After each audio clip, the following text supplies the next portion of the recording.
Welcome to School Zone, the podcast of the Oklahoma Public School Resource Center. We've got a pretty big time guest here today. Welcome to the show, Superintendent Hofmeister. Glad to be here. Thank you, Brent. Definitely. I am really excited for this conversation. And this kicks off a series for us. We're going to, the thought was there's a ton of stuff going on at the State Department.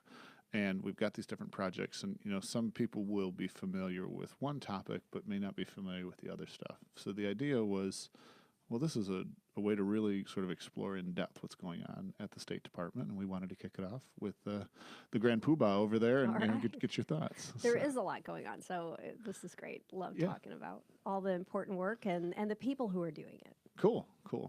So I'm sure you're a loyal listener, and we've got such a huge following. So, and people have really taken to, one of the things we try and do is just tell us who you are first, like kind of get the story of our guests so who is Joy Hofmeister? Well, when you're not on the stump, how do you tell people, where are you from? Who are you? I'm from Tulsa. Grew up there. My family moved there when I was 12. So I've been there since 75. And I have 4 kids. My husband and I raised our 4 kids. They're now between 30 and 24 years old, and we just packed them in real fast. And good for you. Had all of them went to Jinx Public Schools, and they're graduates from there. And now we're really, I think, just excited at some point to have grandkids and kind of view this from a whole other. Not a grandma yet. No, I have 2 married kids though. Okay. Yeah, and so my work started as a teacher, and then I was a teacher in Texas, a Texas Christian University grad as well.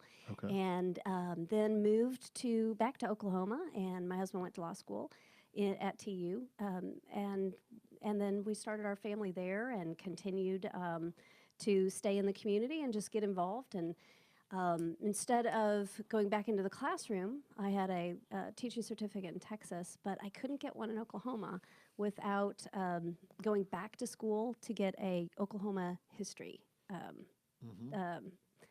course. Yeah. And that was enough of a barrier that I couldn't do it. At that point, I already had 4 kids, and I just couldn't go back. In my mind, it was a barrier. Yeah. And a business opportunity just kind of opened up, and I was introduced to Kumon Math and Reading, took over something there in Tulsa and grew it, and spent a part of the last 16 years doing that work there, and that introduced me to the world of education beyond the United States, and as that's in 49 countries. And I didn't realize that. Yeah. So come on, so international. Most of my 16 million students. It's a lot of wonderful instructors teaching mathematics and the universal language of math. And reading, but it all starts with families. And it starts in very, very young preschool years and moves all the way through in math, college level calculus. Okay. And I had to become certified in all of that. So it was very extensive Do you process. have a math background from growing up? I did not. Okay. And it was something that, and it's timed, and you have to do all of this in a very methodical way that is done more to international standards. So it was very different, but it was something that impressed upon me the need for a very solid foundation in the universal language of mathematics. And you got to first build that foundation before you can apply. You can't apply what you don't know. So sometimes I think we skip some steps in the U.S. in the way we look at this. And it's important to slow down and make sure we have a really good foundation. And then reading. I was a reading teacher. Okay. So that was my background initially. The math is kind of cool. I used to teach math, and my analogy for the kids was, look, it's like climbing a ladder, and if you miss a rung, you might be okay the first time up, but you have to go back down that ladder. And, when you miss that rung, that can be really painful. So yeah, and we like to think of it as, math is linear as well. You first, you need those basics in basic numeracy and the number line and adding, subtracting, multiplication, and division, then fractions because they are division problems, then decimals because they are fractions. And you build this sequential linear approach internationally. And that is something that I've seen my Oklahoma students, and I had over 4,000 that were my own students over those years, grow and just become the top in their state and in their district and school. Is there anything in particular that stands out as sort of this is kind of something we miss, and this is where the international perspective informs on that? We chase test scores, and that's a big Drives me problem. nuts. Yeah. So that leads to more of a spiral-based approach that may be fine, except it creates great gaps if you move too swiftly and don't build the foundation. So what I mean by that in elementary school particularly is that we spend in the United States so much time going through a whole series of math topics in a year and then spiral back through that the next year, that we're really shortchanging the building of that foundation. It's and more so of like a generalist approach rather is. than really instead of more specialized. incremental, sequential, and linear. Okay. And so that's the real difference. I think that it's not that one is better than the other. I just am a real firm believer in we've got to have basic automaticity. And if we don't have that, and you're still counting on your fingers in middle school, it's not that you have a bad pre-algebra teacher. Yep. It's that No, you yeah. never secured Don't get that fluency. Yeah, you don't have math fluency. And so we think of it more just like we would in music. You have to learn the scales. You have to learn to be able to play without looking at your hands and the keys. And then you can begin over time to read music and then create and compose. Same thing happens in mathematics if we do it the way I described earlier. You're reminding me of a conversation when I first was learning how to teach kids how to read, because I don't remember learning how to read, just read, right? And the literacy coach I was working with gave me an analogy. He said, "Do you remember when you turned 16, you started driving?" Yeah. I said, "Yeah." And he said, "Remember you'd be getting on the highway and maybe it started to rain a little bit and you wanted to change the radio station and you couldn't do it. Right now, you can do it while on the phone, yelling at kids and all that kind of stuff, right? But when you're first a driver, like so much of your mental power is just how am I going to merge onto this highway? I can't sometimes even get into the blinker is too much, right? Yeah. Forget about turning on the windshield wipers or changing the radio station." And it was the same thing. Remember in college, well, you were probably a much better student than I, but I remember I'd read, a chapter or I'd read a page and I'd read every word and then I'd look up and I'd go, what did I just read? And I couldn't even begin to synthesize it because I was just focused on the vocabulary and trying to break words down. And so much of that with math is if you're worried about multiplication or some of these basic pieces, you can't get to the higher order because your brain is just your processing power is sort of tied up on that. So. Well, and I'm living proof. I was never someone that thought of themselves as a math person.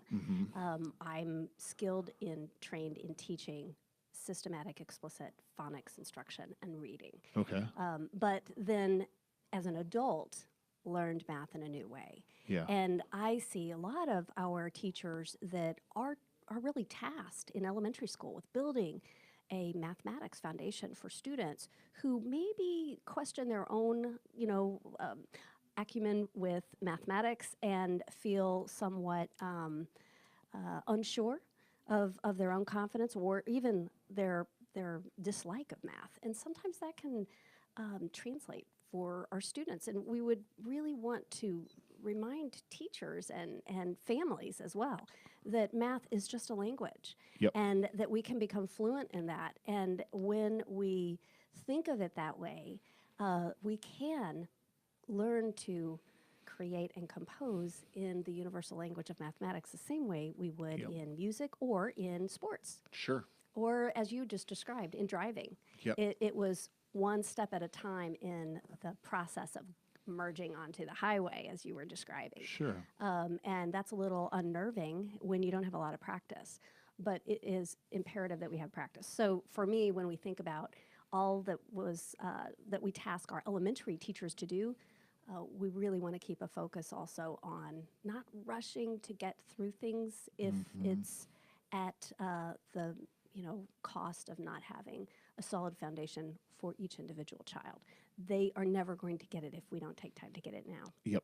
Yeah, and it's, sports is such a good analogy for so much. Maybe it's just because I love sports, Yeah. but like you would never move on in Right. football if kids haven't learned how to block and tackle. You don't worry about advanced concepts, right? Like and That's right. but and probably it's because some of the Same thing. testing things we feel like we have to get to all of this, and it's like no, if you don't have that foundation, Yeah. we just can't move on. Yeah. So That's right.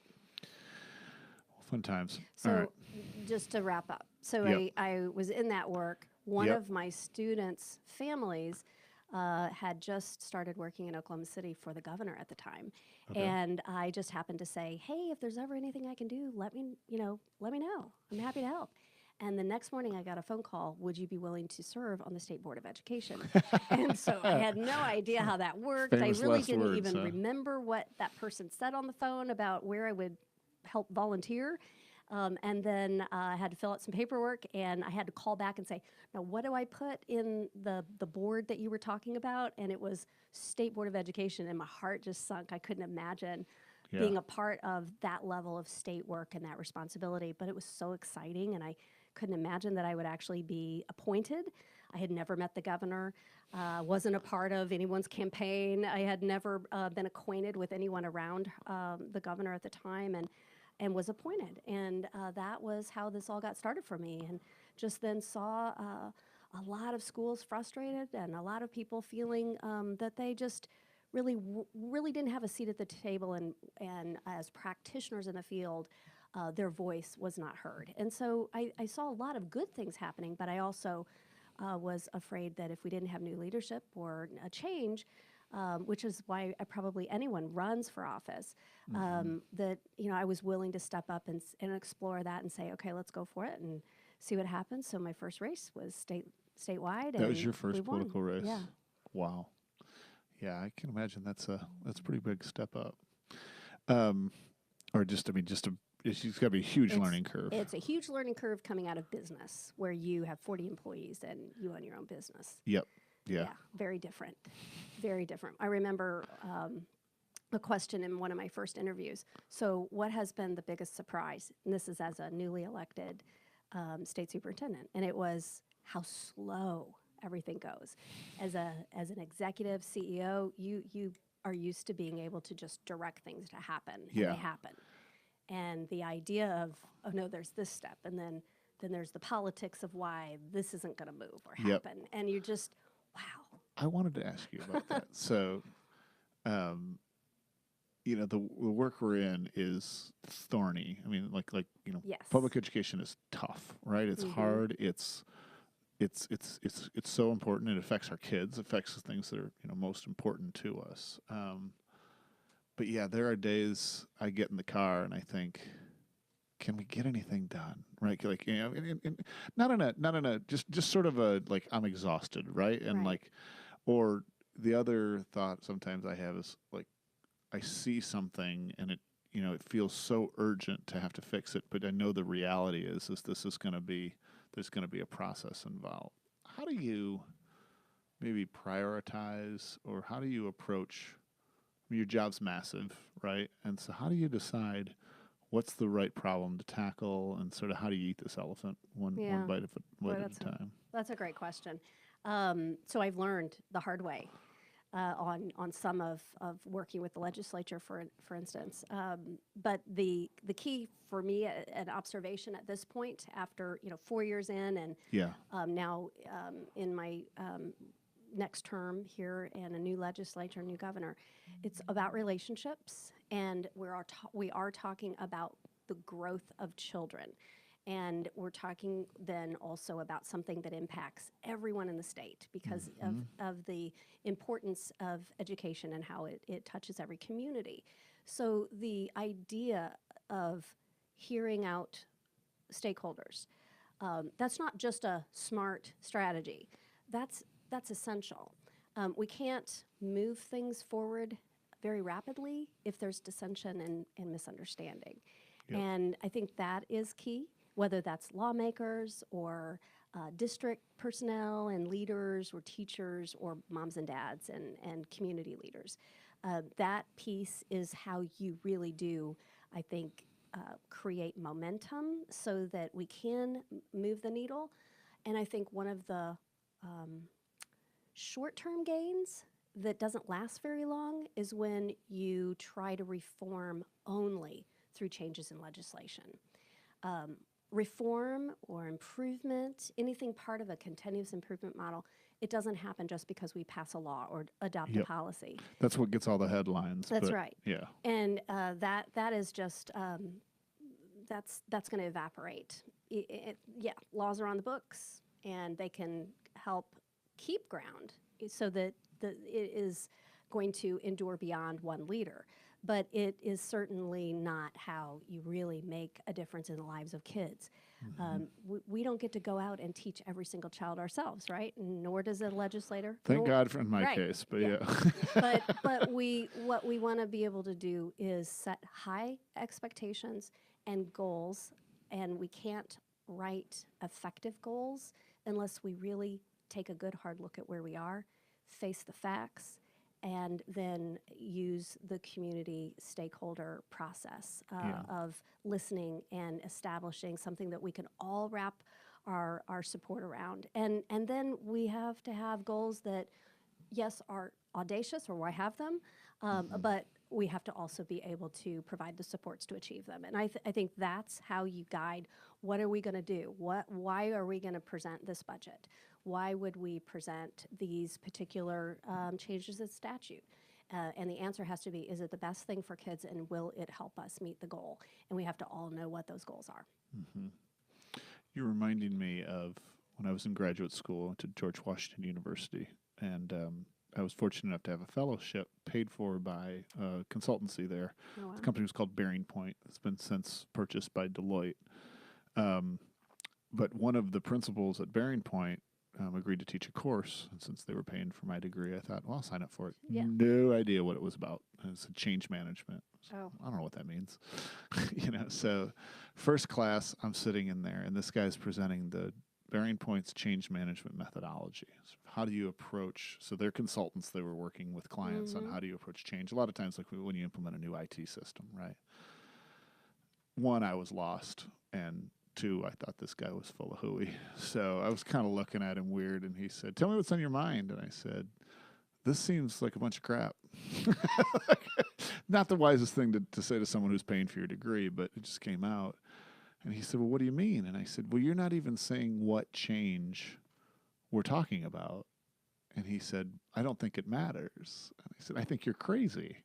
And he said, "Well, give me an example." And I tried, I don't know what example I said, but I said, clearly change about implementing a new IT system is going to be different than implementing a new education policy or, And he said, "Actually, I don't think so." And that was what the course was about, was we spent a lot of time. And since then, I've been in different careers. I've worked in IT, I've worked in policy. And every time I start working, I've worked in law enforcement a little bit. Every time I start working, I'm like, well, this is what's different.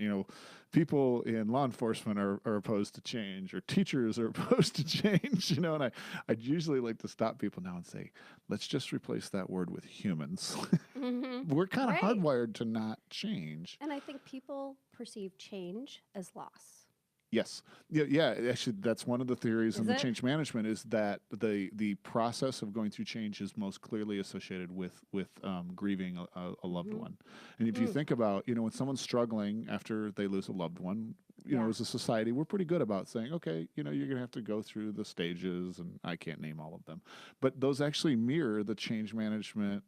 And there are some folks who are sort of early adopters, but all of that is identified through. So when Bearing Point, and then I went and worked for a consulting firm, when we worked with clients, we would say, okay, let's talk about what the goals are first, and then let's talk about what are the different constituencies out there, and who are folks that we think will be our early adopters, our change agents is the word, and then who are going to be your resistors. The interesting part is, if you can find those folks who resist, they usually have really good reasons why they resist, and you can then, co-opt is one way of describing it, but you can essentially learn from them, and then if you can flip those folks to supporters, they often become your biggest supporters, because they've gone through that shift. So it's interesting to apply that into policy changes, to changes. Well, and so to take that one more step. if we're talking about moving the needle, if we're talking about significant, meaningful change in Yep. education, similarly, you have people who would view change, no matter what that is, as loss. Mm-hmm. And then how do you counter that? And we've talked about that buy-in and all of this that's needed. But I think that, and I articulated this real early in actually when I was my reason for stepping out to run was you can't reform just by passing a law or adopting a policy, but you have to create a culture of trust and respect. Yep. And when you have people who feel at ease and comfortable and willing to hear and then also give their ideas and their reasons for fear for that loss or change, then you have a much more expedient path to, row in the same direction. All the metaphors for teamwork, and really that is leadership, in my opinion. Yeah, I and agree. that is how you can be a change agent. If there are some that are disruptors and they just have to come in and do things that people don't like, but it is the right thing, and it's what sometimes people it's need, necessary. right? Yeah. But it's more than likely somebody that's going to take it for the long haul and really have lasting change that has building momentum, where there's inertia behind initiatives. Yep. That is what I'm more interested in. Cool. Related to this, and then I want to get into some of Sure. the programs because I could talk for this way too long. But I like to say to folks, so our membership model is you pay it's a flat fee, all you can eat buffet model. You pay $2,500, and then I say to the schools, call us as much as you need us. Like, call all the time. Call too much, we'll just let you go to voicemail. But and the reason why we've structured our service model that way is we want you to think of us. We want to be top of mind when you have a problem, and we want us to think. We want to be thought of as someone that you can trust, right? Yeah. And so, one day you're calling in because you have a personnel nightmare or, your network's down or something like that. But the best days are the days when you feel comfortable enough to say, hey, I've got a really hard problem or I have a crazy idea. I don't know how to implement it. Yeah. And those are the best days. Yeah. But it takes a while. You're not going to do, that's not going to be the first phone call you make. So Yeah. fun. Yeah. Well, so let's jump into some different projects that are going on. So you're in your second term, and you've kind of laid out sort of vision. You've got the ESSA plan, is That's the right. state's plan. I've read like 4, maybe 5 pages of it, so it's great. Many pages to that. Yeah. I'm more of the read the headlines person, so probably shouldn't admit that on air, but that's okay. Well, there are some who have actually read all the way through, and we are getting some national attention around being not just, Governor Stitt likes to say top 10. Yeah. But we're Yeah, seeing let's stop some that. really cool stuff about being way beyond top 10. And we're excited to have the National Urban League counted Oklahoma as one of the top 9 who were given an excellent rating for equity. In our ESSA plan among all the states. Cool. Just recently, we heard that we were only one of 3 states that is looked at as an exemplar on health and wellness in the way we're going to address this in our state's plan among all the states, and it's going to be highlighted later at the end of summer. So we did some initial interviews with those researchers out of Illinois just yesterday. So we're starting to see, and there are some other things that this is really exciting to see Oklahoma landing in the top 10 or higher of states that are receiving high marks for a whole variety of how we serve kids. Cool. And that's, I think, look, I moved here 6 years ago, right? And I didn't know a lot about Oklahoma before I moved here. The move for me personally and for my family has been so fantastic, right? The quality of life in the state is great. There's no rush hour traffic. Some people will challenge me on that. Yeah. They are wrong. But they don't. Their perspective might be a little different than yours. Yeah. Coming from Washington, D.C., trust me, there's no traffic here. And, I mean, just so many things in terms of a quality of life that are just so fantastic. And then I get here, and I like to say we have like low self-esteem. It's right? true. Yeah. And so I feel like I'm like a self-esteem coach. Like, no, this is a great place. And, you see this, one of my other soapboxes, if you will. It's supposed to be me asking you questions, but I'm sorry, I'm No, pontificating I a love bit. it. This is great. We would. I've been very excited by Governor Stitt. I think he's done some really great things, but we would never be okay with OU saying, "Hey, we hope to be top 10." That's true. Right? Yeah. Like one thing about OU fans I've noticed is the football season kicks off and there's flags everywhere. They happen to lose a football game and half those flags disappear. And when you challenge people, they say, well, we want to win national championships. Which, hey, I kind of like that mentality, right? Let's take that mentality and put it everywhere. Yeah. Right? Like, I mean, I think we can do that. Obviously, we're not going to win at everything, but so it is exciting to not talk about, here's where we rank in the low all of the time, but where we're actually up in the upper level. Right. So. And we aren't going to remain at the top as we are starting to see some of these recognitions if we don't work the plan. It's great to have a well thought through plan that reflects Oklahomans and their priorities. So now let's work the plan. And I will say this, we see that the legislature and governor have committed quite a significant increase to the education funding, and that's going to go a long way. Yeah, no, that is exciting. All right, well, let's jump into some different topics that are going on at the State Department. Well, let's start with school report cards. So we've released the new version of the school report card.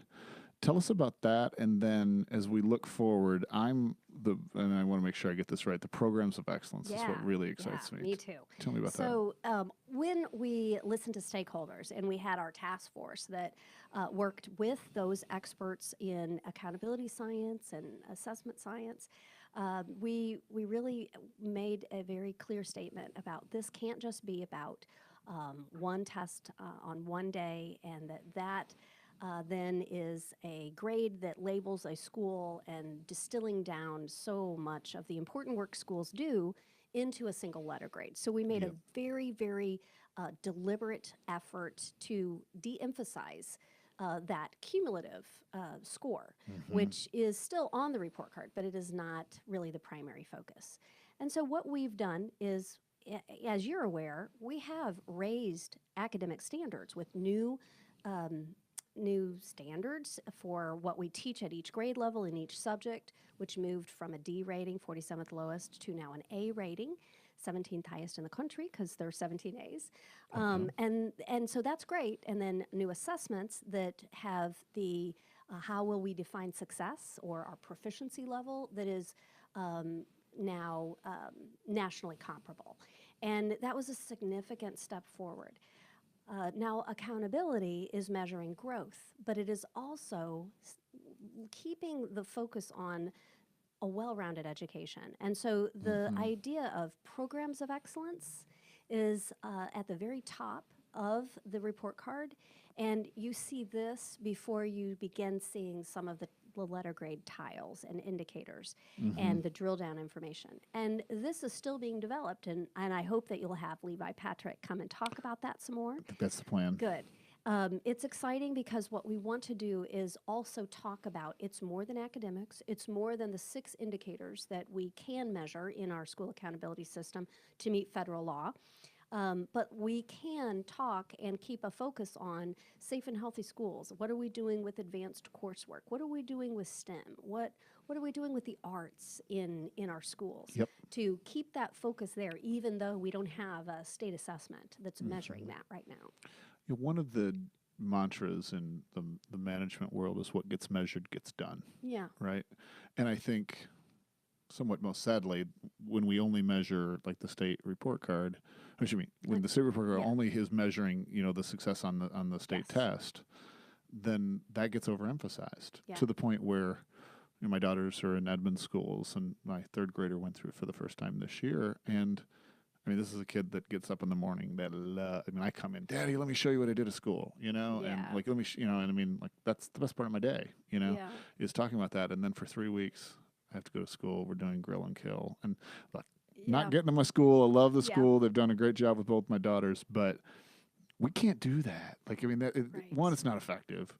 2, it really just kind of crushes. Like for 3 weeks, she hated going to school. As soon as the school state test scores are over, now they're doing cool stuff again, and it's like, come on, Yeah, you yeah. know, you know, and I've never met a parent that gets up and says, I send my kid there because they do well on the test, right? I send my kid to the school Right. because they do project-based learning, because They have they have a well-equipped great, teachers, yeah, they have a and great arts that's program. right. They you know, their Yeah, choir program is just out of this world. I yeah. mean, those are the things And that, so those are the things we're going to be able to really, I think, showcase okay, on the school report card in the coming years. good. And so this is an exciting piece that we feel is extremely important. And it's also important because of how it affects academic progress. Yes. And so it has to all be part of a school dashboard and accountability. We want to be able to showcase the important work that schools are doing and not just test scores. Yep. No, I think, and plus we have schools that Yeah. have, you know, an outstanding choral program, outstanding That's right. band program, those Yeah. types of things, and we should allow those schools to sort of toot their horn and be recognized for that excellence. And where you don't have that in a school at a bronze, silver, or gold level, then it can also help leaders in districts show to the community, hey, this is, if we're going to be competitive for our kids, Yep. here's what that rubric looks like for a rural school to have a strong arts program. How can we work to accomplish that? And this is the work that Levi is working on. Not disadvantaging a particular school demographic from having access, Yeah. but in ensuring that there is a way for all of our schools, urban, suburban, and rural, to be able to have high quality arts program and some of the other And I pieces. look forward to that, just working with schools. You know, I'm a big believer, you know, don't reinvent the wheel, go Yeah. steal good ideas. And so, you know, if we could find out, sometimes you just don't know, you know, who's really knocking it out of the park in a That's right. certain area. And this is a Yeah. way to really, This is something also that is really different. We are hearing that Oklahoma is the only state that is using our school report card in this way. cool. And it goes far above what is required under ESSA. And other states are referring to this as a flipped model, and they're calling it the Oklahoma model. Nice. So I like we're that. excited about this. And again, hey, I'll take that number one. Indeed. Number one in innovation right now with that piece. All right, good. Well, and we'll get in you know, one of our future weeks here as we go through this series, we're going to get into exactly how is this all going to get rolled out. Maybe Levi can point to some potential examples coming out, things like that. Yeah, So. that sounds good. Good. So going through our list here. So ICAP is a phrase we hear thrown out from schools a lot. So my first question is, define what ICAP is. Yeah. And of that. So it is a post-secondary plan for students after they graduate, and it starts early. ICAP stands for Individual Career Academic Planning. Okay. We used to call it academic plan, but that sounds too much like an event or a sheet of paper that you check off. Instead, it's a process. So we all begin actually in elementary school. And this is really about families engaging schools, elementary schools, in some of those career cruising and some of the opportunities to learn about different fields that exist outside of your own experience. Career Tech actually has OK Career Guide, which they fund, which is wonderful. They have a middle school and a high school module, that component, and then it goes into the business interaction as well for post-secondary. But they have just purchased, and it's a fully custom designed pre-K through 5th grade piece for OK Career Guide that has rolled out in March, and it is for our elementary families.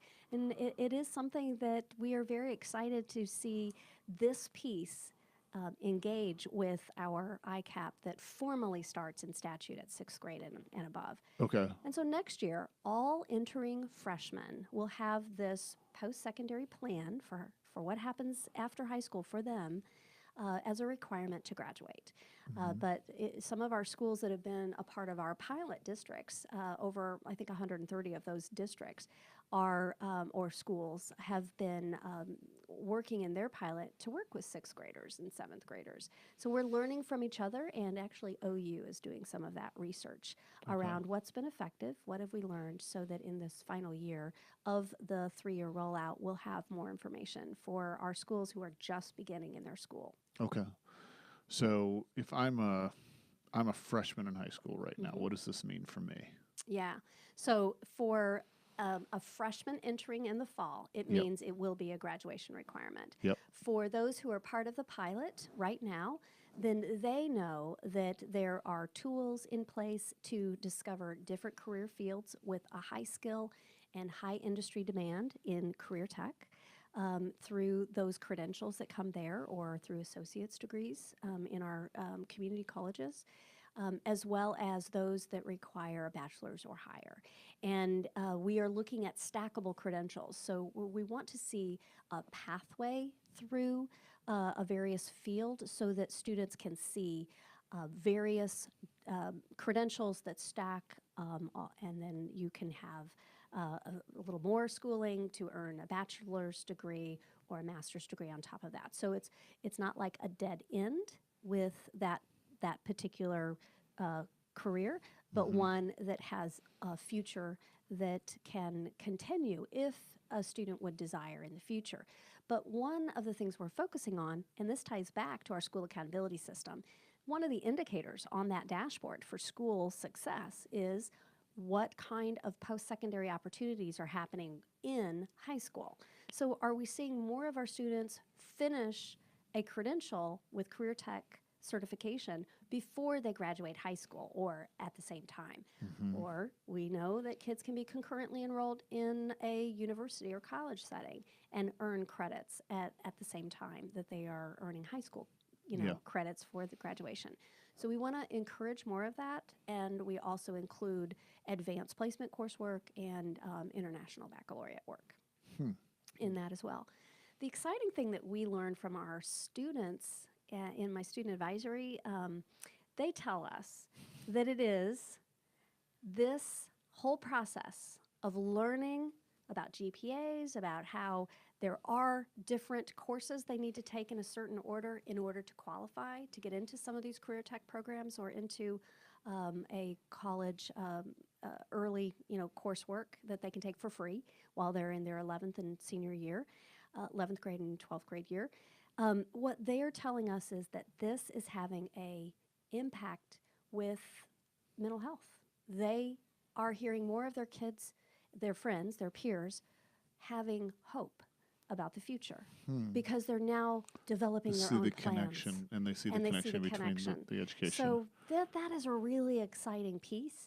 And we know that when teachers, through these kinds of conversations, through even just a connection, learning their names, understanding where students have strengths and interests in general, that those kinds of connections provide hope, foster hope for students, and that builds resiliency.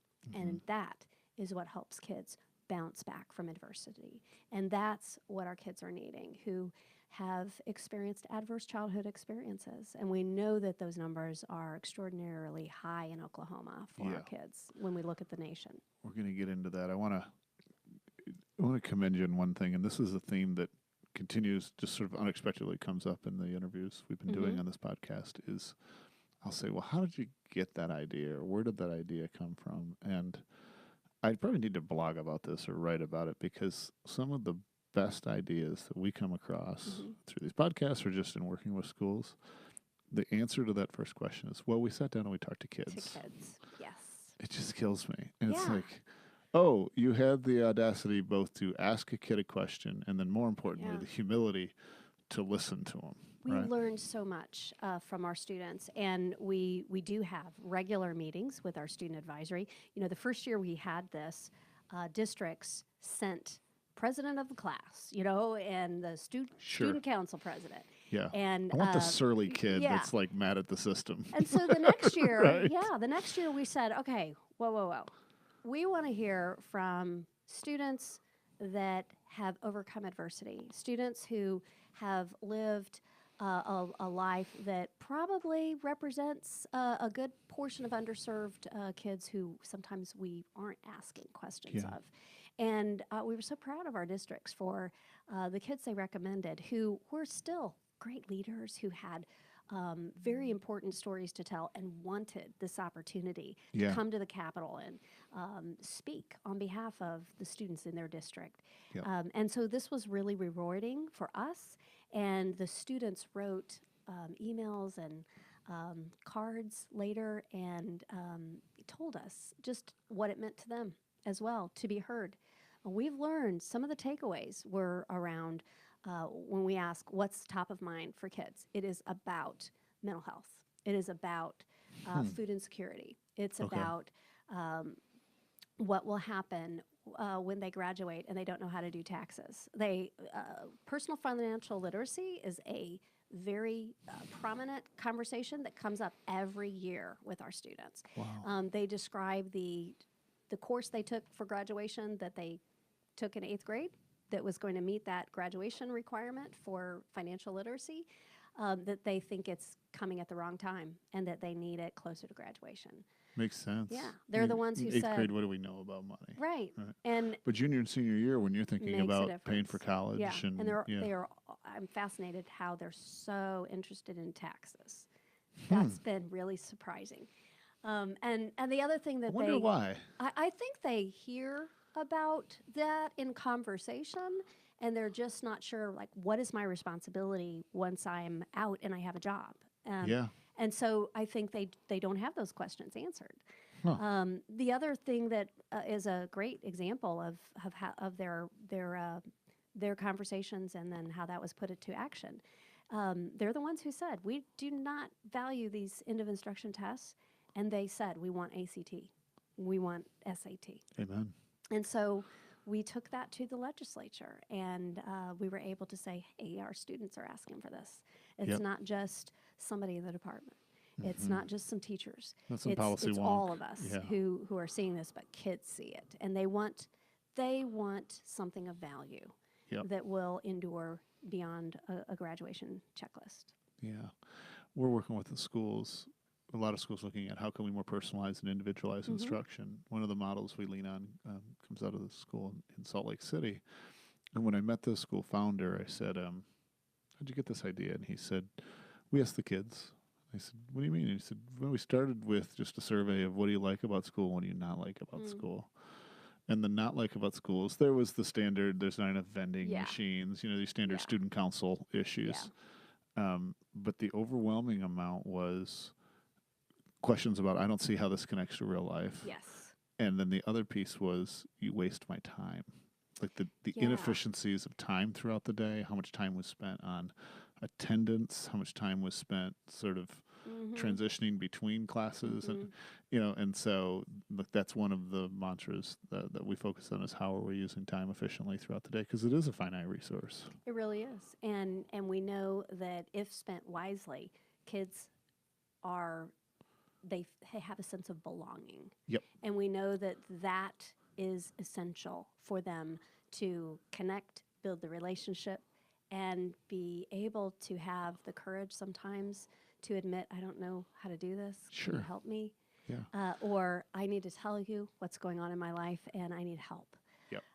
Or allow you in enough to be able to know what is a good analogy or what they can connect with or when games are that, can I just share something? When we talked with our students, we asked them, how do you know a teacher cares? Okay. And the answers were really pretty special. One student talked about how the teacher they knew cared. She couldn't come to their games, but she had little kids of her own.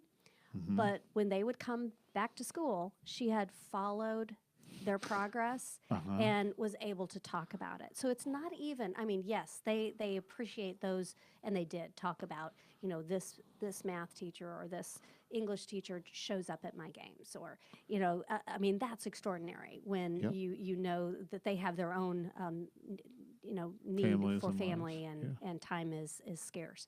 But there are things that teachers can do that make kids build that trust with them.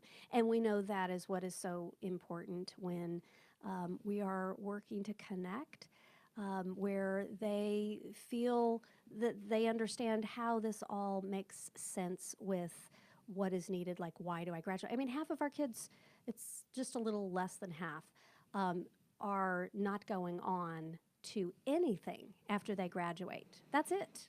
Not military. Half of our students. Yeah. Nothing.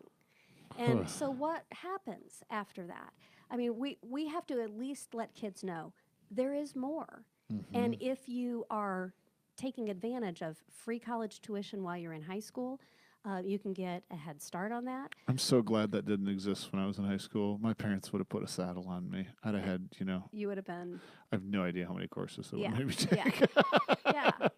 And career tech, so many kids don't even know that those opportunities are available. And so many, when you go into a career tech, my head just is on a swivel looking around at all the different, like computer science. Yes. Because I grew up, career tech in Michigan was vocational ed, and that's where the kids that weren't going to college, right? Yeah. And that's not the case. No, not at there's all. so much going on. That's at the right. career techs. And in some of our career tech centers, that's where AP courses are taught as well. Project Lead the Way, many other terrific programs that I have to say we had in Tulsa. Tulsa Tech is phenomenal. I really didn't know about it. And my kids were at Jinx. We just never even... we were not aware of, and then by the time you kind of learn about something, it's too late. You didn't get in at a certain time where you could earn a credential by the time you graduated. We want to see more kids do that. Yeah. And I think to your point, just to put a wrap on this, we've got this kind of bias, I don't know, societal, where, if we give kids too much freedom, then they're going to go mess up, right? And clearly, I don't know about you, but I was a hellraiser a little bit growing up, so... I can't imagine that. Yeah, I know. It's shocking. I'm just so cool and calm, collected all the time. But, there's... Clearly, we need to be providing proper supervision and whatnot. Sure. So this isn't like let's give kids the wild, wild west. But I really don't think there's many kids that get up and think, I want to go mess my day away, right? I think kids get up and they want their time to be used wisely and efficiently, and they want to see why it matters. Yeah. So I think what's exciting about the ICAP program is if it can provide that connection. Because I would hazard a guess that if half of our kids, one, I'm terrified, if half of our kids aren't doing anything beyond high school academically, it's because they don't see that value. They don't understand and they don't why. know, or they don't think that they have access. And that's why that coaching is so important, and planning, and that's got to involve family at the beginning. Yep. And if they have... frankly, Tulsa Union does a really good job, and there's many other districts now that are a part of this as well. But helping families fill out that FAFSA, and that can be a barrier if we don't get that done for just even opportunities that they have for scholarships, and they don't even have any idea that's a possibility. But I think it's also about just you can't be what you don't see. And sometimes our students have limited scope of experience, and they may actually have the ability and skills and interest if they had the opportunity to explore other fields beyond what they've seen in their own life thus far. And so also, I think it's important to comment about the ICAP includes internships. And we are wanting to work very hard to make sure all of our kids have an opportunity to be a part of a kind of either mentoring or a mentorship program, or that they are a part of an internship where they can get into a career and see it firsthand and maybe rule it out before they go to college and pay tuition. I have a great story about that. So one of our schools we work with is Sharon Mutual, and they've taken the career tech planning, what you call it, the OK Career Guide. And they said to all of their high school kids, pick a career. Yeah. Don't care what it is, you're going to have to pursue and sort of align some of your interests around that is. And if you change your mind, fine, we'll change. I don't know about you, but I've changed my careers a few times, so it's cool. Yeah. They had a senior who said he wanted to work as a linesman repairing the electrical lines, right? And so they said, okay, great. There was a career tech program. You have to have a degree. You have to have a diploma for that. And it was in Okmulgee. So they signed up for his parents said, okay, that's where he's going to go after high school. And then the high school said, well, we're going to get him some work experience. So they called the local utility company and got him signed up. And he went, and once a week he was getting up. And I don't know how they handled the security, but got him up there. And then they had an ice storm. And he came in the next day and said, I froze my butt off up there. I don't want to do that Wow. again. Yeah. And the principal said, I feel terrible. I called the parents and I said, I know you've registered her for school. You know, Yeah. I guess we've scared him out of it. And the parents' response was, this is great. We don't have Yeah. to pay for the program. Now he can figure out what he wants to do Right. rather than, Right. get into the program. Yeah, So, I think and so that individualized approach is really what ICAP is all about. yep. It's not about tracking kids on a certain track that they can't move off of, but it's also about planning early, exploring early, so that when you get to middle school, you can have the proper course sequencing so that you don't have to take courses in college or in career tech that you should have already mastered while you were in high school or Yeah. middle school. And so those are some of the things that we know can occur. And computer science, again, we were talking a little bit about just some of the options that you were Yeah. talking about in career tech. There are programs and credentials within the field of computer science. And then there's also degrees in that field as well. And Oklahoma has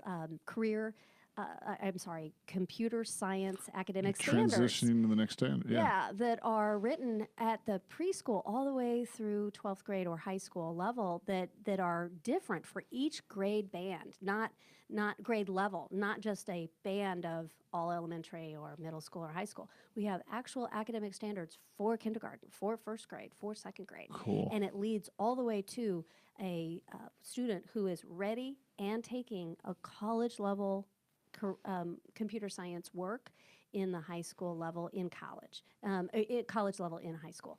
And so this is something we worked with all of our partners in Career Tech and the Higher Ed Board of Regents to build.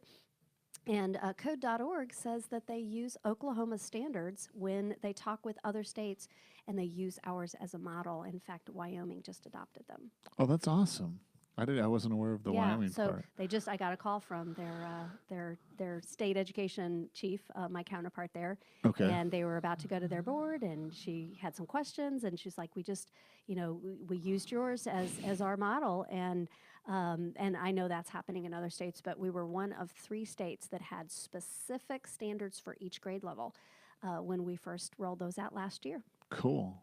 And now a bill that is going Yep, I to was about really to ask you about focus that. on making sure we have a trained and certified computer science teacher in every school building, and that's our goal. Yeah, and the Research Center, we're really excited about that and how we can support that. We work with code.org closely and trying to provide some of the professional development. So let's talk about computer science because, one, I'm super excited about it, and just these are skills we need to be teaching, right? Absolutely. The flip side is, and I'm sure you hear this, like this is one more thing for schools to do. So how do we support schools as they're trying to take on this challenge along with everything else they've got? Well, computer science is not necessarily a mandated topic. Correct. It is, though, an important discipline, and we have academic standards to guide schools that are going to be teaching those and incorporating them in their elementary particularly, and then high, middle and high. So it's important that we have rock solid standards.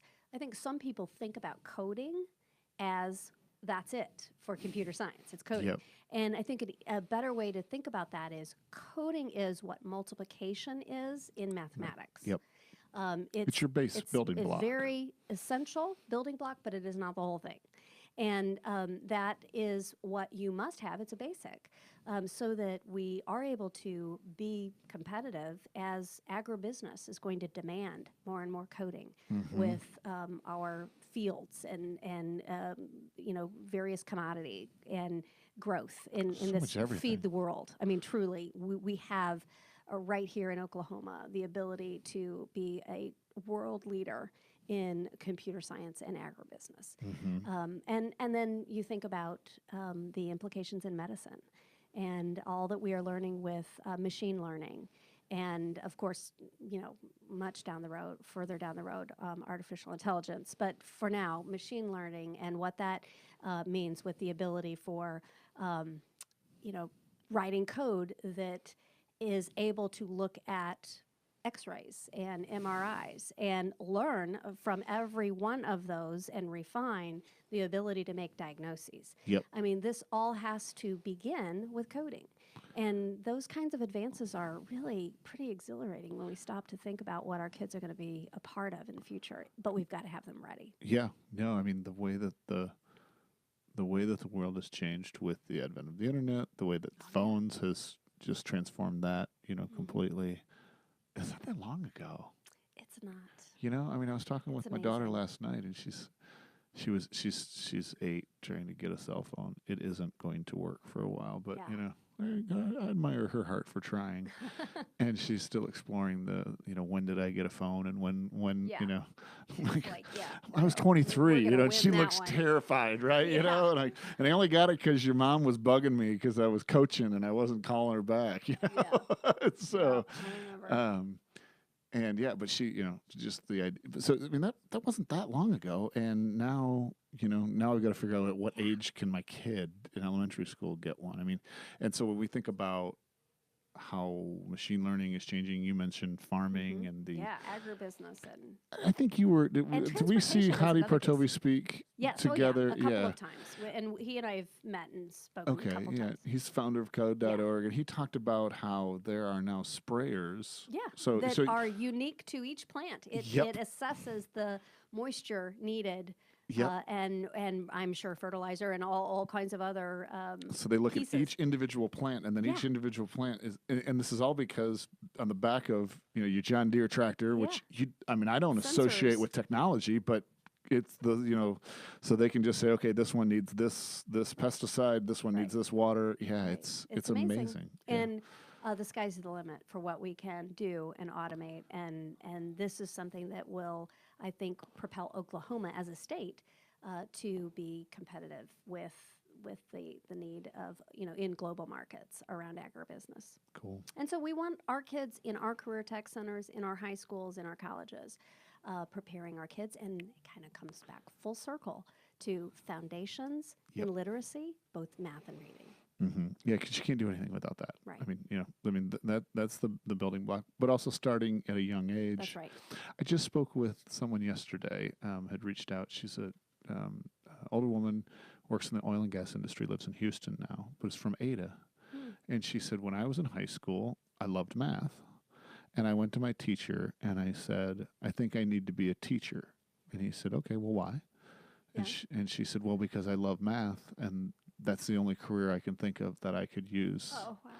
And he said, we need to get you involved in an engineering internship. And fabulous. It was an experience. I think she went to SMU for a summer, and she's been an oil and gas engineer for 30 years. So, wow.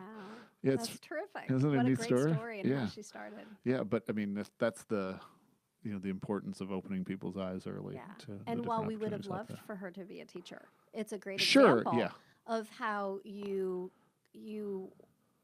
are limited to the scope of your own experience unless someone can introduce more to you. And so that's what we hope to achieve in some of the video components and tools that we've designed with our ICAP platform, which also includes, and you just go to okedge.com, and that's a place for business, industry, as well as teachers, families, and students to interact and engage around our ICAP program. okedge.com. okedge.com. We'll put that in the show notes.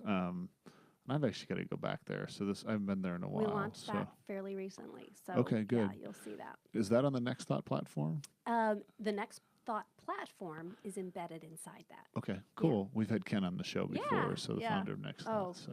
some terrific things there, and we're using those tools. Cool. Very cool. All right, so we've talked about ICAP. We've talked about computer science. Tell me about trauma-informed instruction. You touched on that in terms of the need to build more resiliency in kids. But I know this is a big, your agency's focused on this a lot. Tell me why, and what are we trying to tackle here? I think what we're focusing on is the whole child, and this is a piece of that. So when we think about our policies in education in Oklahoma, we are talking about whole student, whole school, and whole community. We refer to that as the WISC model.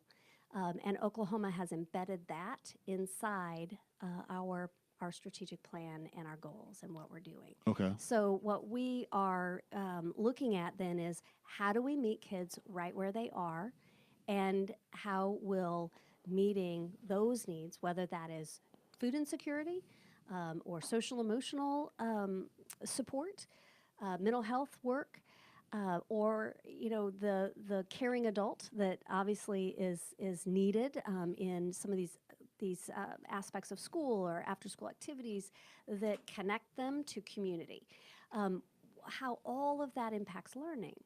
And so if we want our kids to have higher outcomes in academic performance, we're going to have to first deal with these physical and social and emotional and mental areas of need. And part of that, I think, is really about creating the awareness of just where we are.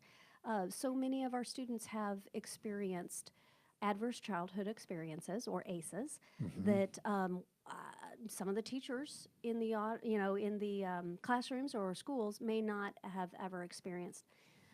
And we might be misunderstanding or misinterpreting behavior that we see students present as ADHD or disrespect in classrooms.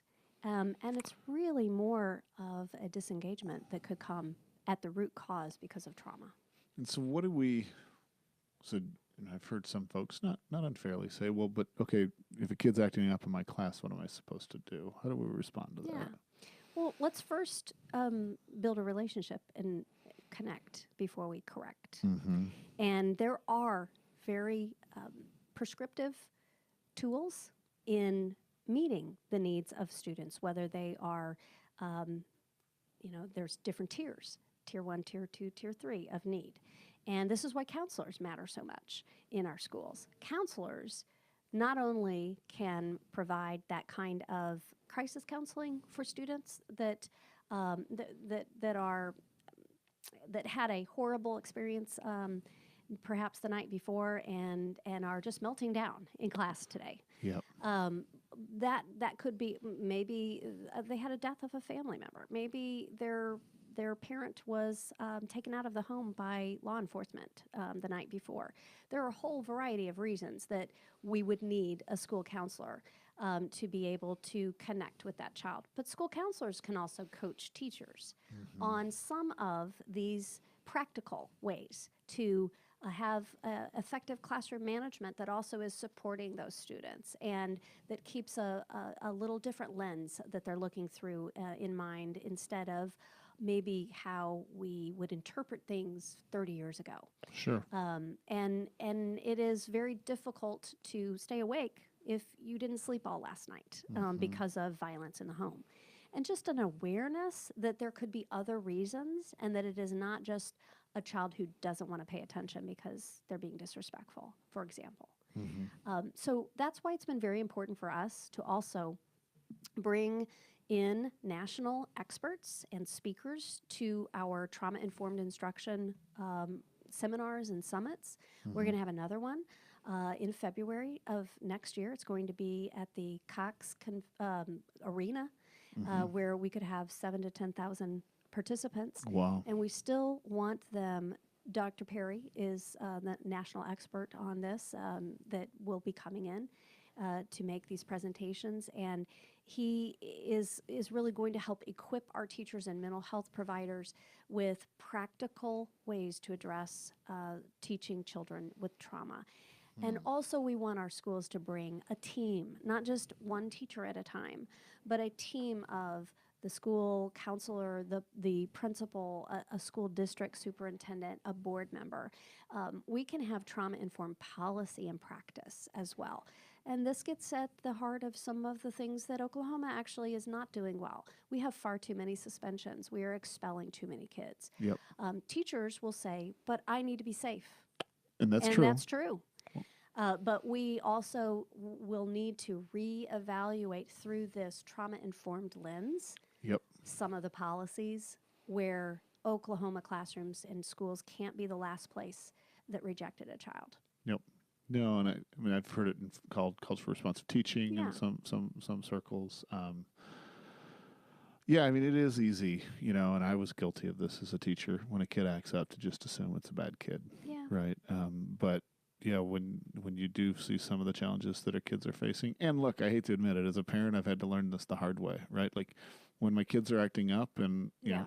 is it my, is it my right as a parent to yell at a kid? Yeah. Well, guess what? It doesn't always work. Yeah. Yeah. A lot of times, I mean, it's usually my wife, not me, because I'm just such a phenomenal parent. But Mhm. but the way that we can respond to issues Yeah. produces drastically different Yeah. outcomes. Well, and just another example, Dr. Robin Gurwitch was presenting in this few months ago when we did a follow-up, our second summit. And she said, tell kids what to do, not just say, stop it, don't, okay? But instead, walk, use your quiet voice. Yep. These are practical things that perhaps veteran teachers have already learned. Sure. Trial by fire. Oklahoma has 46% of our teachers are novice teachers with 0 to 5 years experience.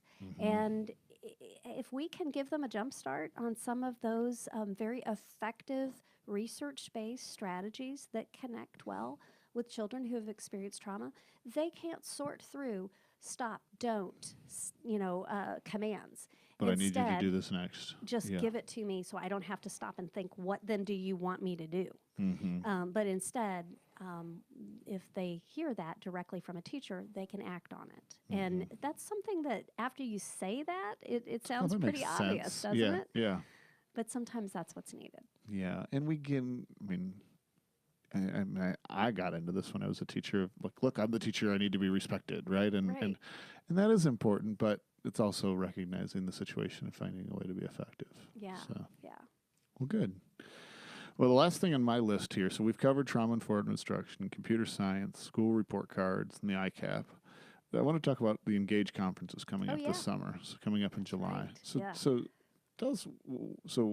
what is Engage overall, and why did you go to this format rather than a big format? And then sort of what's exciting this year about it? Well, we used to actually, I think the tradition had always been in Oklahoma under the Garrett administration and my predecessor as well, to have one big summer conference in Oklahoma City, and people traveled in, and it was a really wonderful event. We had then, as I took office, we did one, just a few months after I took office, that had already been under contract with the Oklahoma City Cox Convention Center and Arena. But then the next year we had budget revenue failure for our state, and there was no way we could pay the expense of securing such a venue. And so we had to problem solve and think, how do we do this where we still provide the kind of training that is needed, but at a very, very reduced cost. And our idea was to go on the road. And so we took Engage OK on the road and took about 50 of the top executives and leaders within the agency across the state to 7 different venues. And we're able to meet with 7,000 Oklahoma teachers, where before I think the all-time high was like 4,000 or 5,000. Wow. So we were greater pretty excited. Greater reach, and it was less wonderful to be in the different locations all across the state. Yep. And I think that what we heard from those participating is they got their professional development there. We got to see their community. We rotated that, I think, around 21 different sites over the last about 4 years. And that was wonderful for us to have that perspective for our staff as well. But it also allowed us to introduce local marching bands from the school or choirs and see some of the student performance at the local level as well. And then we asked the business and chamber community to come to the Engage OK, and we also presented to them so that they could be a part of that, and local news media, and it kind of spread the word of the work that Oklahomans are doing to improve education opportunities for kids, and doing all of that actually during a time of great uncertainty economically. Mm-hmm. So it was a great success, and we've enjoyed it, and we're going to continue that this year. And right now, people are able to get online and register for this. We have a great app that's part of this year's registration. Oh, okay. And so I think that people will want to Can see get that. included on the list right away. It is actually filling up. Oh, wow. Yeah, so we just opened that 2 weeks ago. So this will be an extra special teaser. Okay. So I'm. And by the way, it's in July. It's I in want to July. say that. July. July. Oh my goodness. Do we I have don't know for the dates exact written dates. down I here didn't write somewhere? them on there. What is it?